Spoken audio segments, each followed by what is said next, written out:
Hey everybody, I'm James Robbins and welcome to The Expedition. Of course, if you're watching this, you've just been through my workshop on creating engaging workplaces. And I'm going to be your guide over the next 12 weeks on an expedition of leadership excellence. And along with the exercises and accountability that you find in your expedition guide, you're going to grow in some amazing ways over the next 3 months that the influence you have as a leader, as a manager, is absolutely going to skyrocket. Now, before we get too far, we have to figure out what you bring to this expedition. Remember in the workshop we talked about your brand? That reputation, identity, what you bring to the table. In other words, what do you want to be known for as a leader? When all is said and done and you're 20 years into your career as a manager, what do you want people to say about your leadership?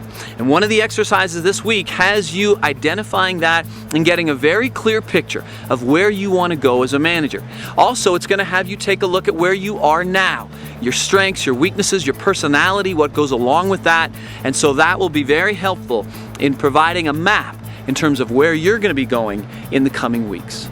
Our second checkpoint this week is called the Leader's Tent.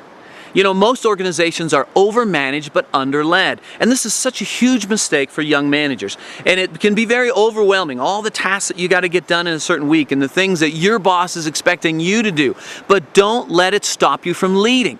And so to do that, you have to have a safeguard. And this is what I call the leadership planning time. Every Monday morning, I want you to start blocking off minimum 30 minutes of your schedule to think through your week as a leader, not a manager, as a leader.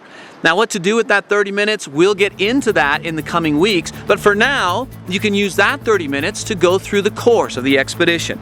But trust me, if you can block off that time and create a habit to start thinking through the 7 days ahead of you as a leader, it's amazing the difference that'll make in your leadership.